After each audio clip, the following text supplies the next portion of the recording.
Tomas from Mumbai University, and today I will show some development in the observation that we're making. The objective of this research is a little different than usual. We are trying to actually control the soil property, which we are later trying to model. So the objective is to actually de facto learn to control it first, before proposing a modeling method. And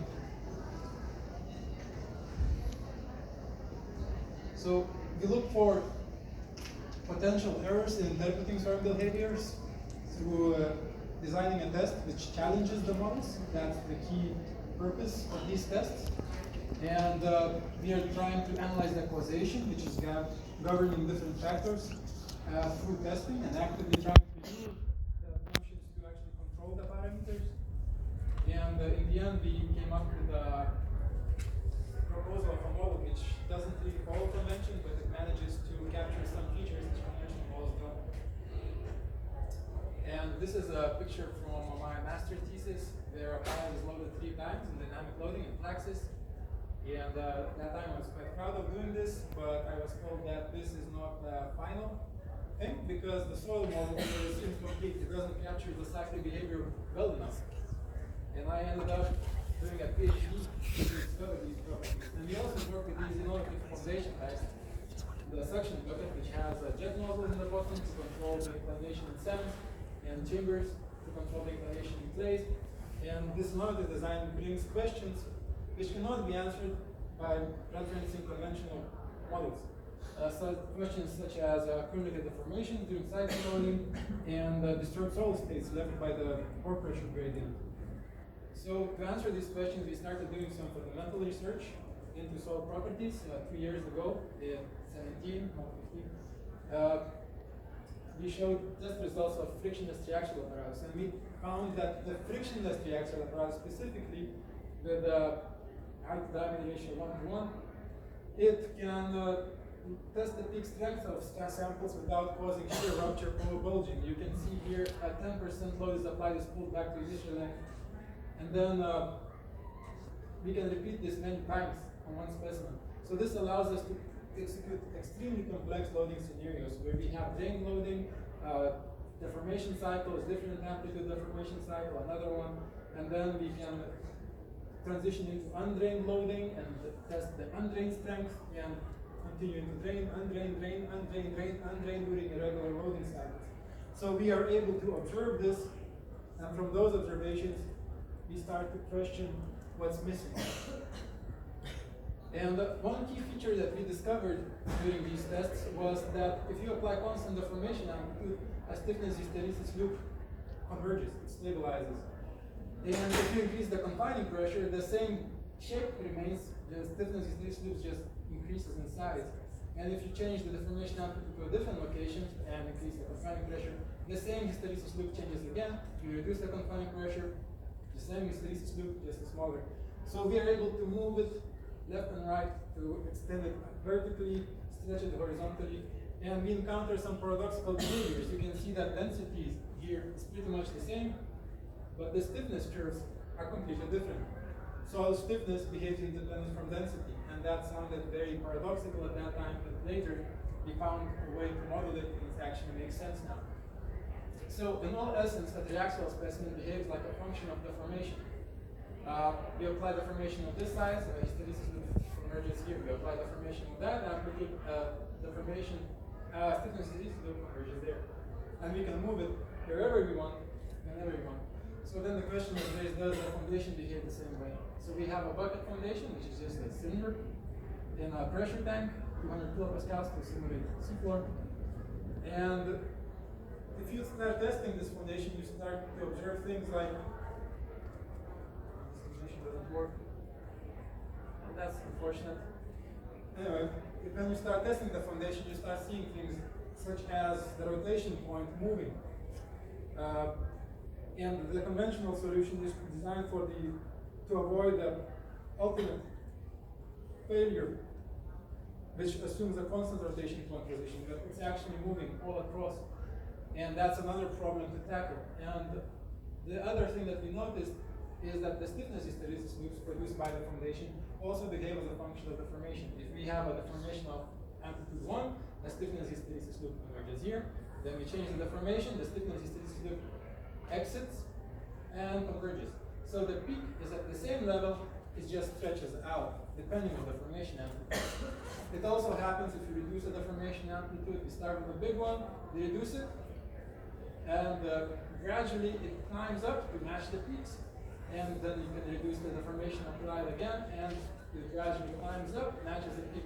Both cases, the same principle applies.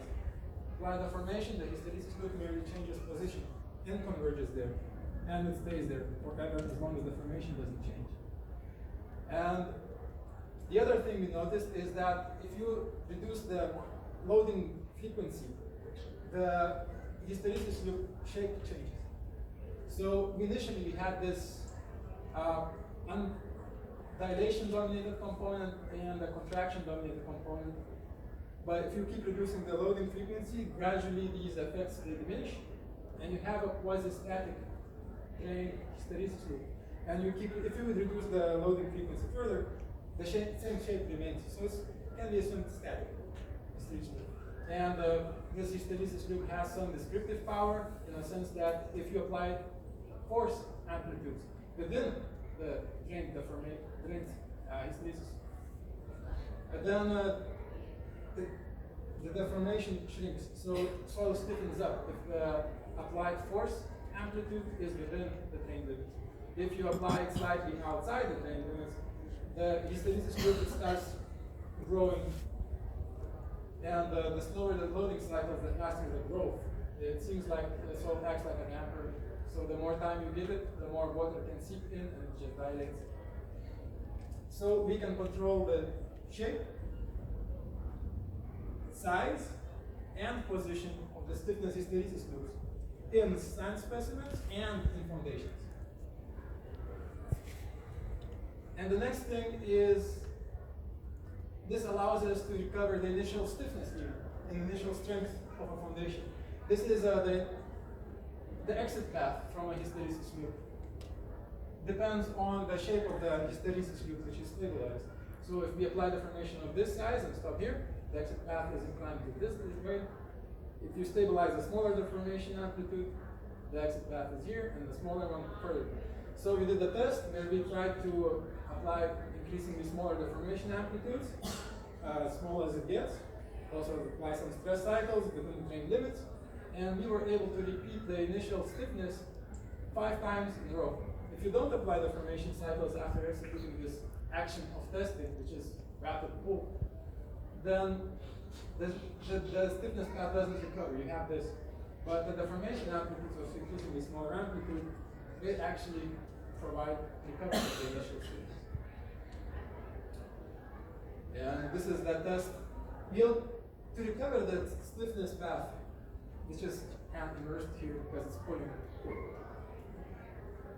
We have to recover the dilativity of the soil. So it's not only the drain stiffness, it's also dilative response which has to be recovered. This is a dynamic stiffness path.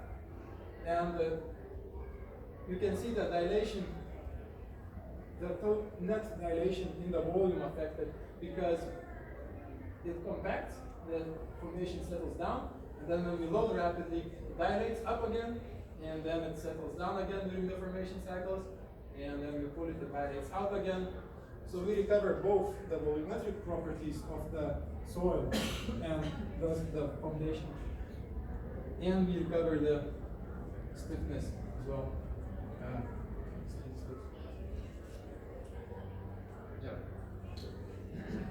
And this will now show a couple of loading cycles. So no deformation cycles this time. That's how it works. So after seeing all of that, we raise the question: why do we use stress envelopes to model everything? It's essentially just a stiffness curve. It can be modeled as a function of stress by projecting down, or it can be modeled as a function of strain by projecting up.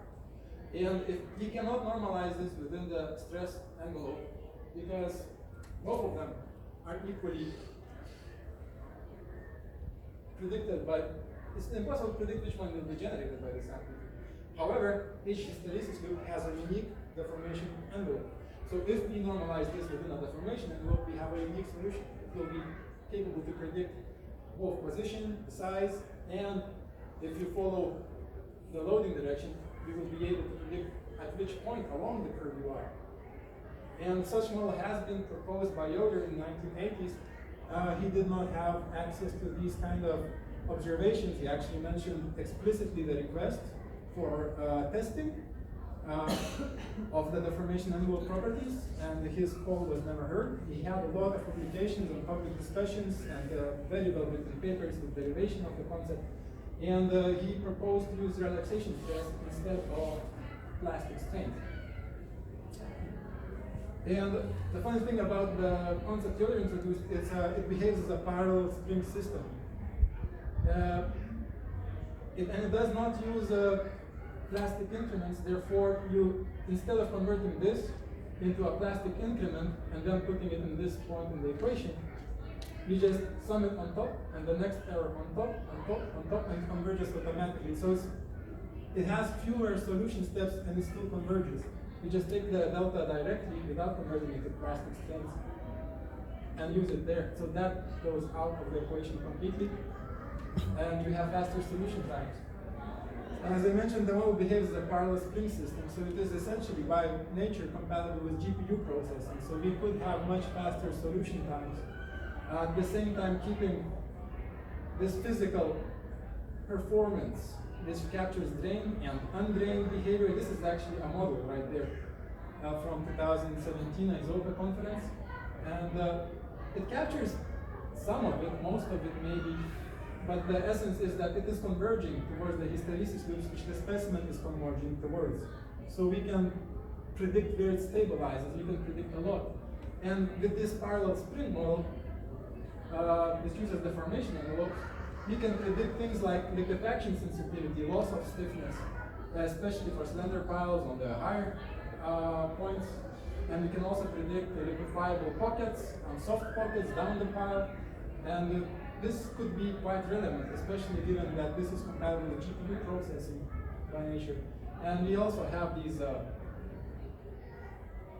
keeping phenomenon. If it's disturbed in one direction, then the stiffness hysteresis stretches out in that point, and then you have the combined effects here and the recovery. And this example shows that the model is extremely stable. In stress envelopes, we have the problem that at some point the deformations, they go infinite. It's a problem. In this case, you always have a finite increment. And it's not sensitive to the size of the loading increment. So you don't need 1,000 small steps. You can just apply the full step at once because of the way these models work. And that's something Yoder also mentioned in his publications. So altogether, given the trends in processing capabilities, the GPU processing power is increasing exponentially lately. And given these physical properties observed in the specimens, it seems that by using deformation envelopes, we can combine the latest technology in computation with a partially derived theory and have something that is performing extremely well, especially in large-scale simulations. This is an example of convergence test for epsilon envelopes and sigma envelopes. And essentially, when epsilon y envelopes, the different strain envelopes, they always outperform stress envelopes just because you remove that one equation out of the cycle. So it has one step less to solve. So there's a slight increase in that. For small matrices, we have CPU winning. In this case here, it's faster to use a CPU than a GPU for small simulations. But when you increase in size to a matrix that's almost 10% of a gigabyte, that's 100 million digits size, then all of a sudden a GPU gives you a 20 times faster performance boost. And that's from one GPU on my laptop that I have at work. So this could be a path towards large-scale simulations, extremely large-scale simulations.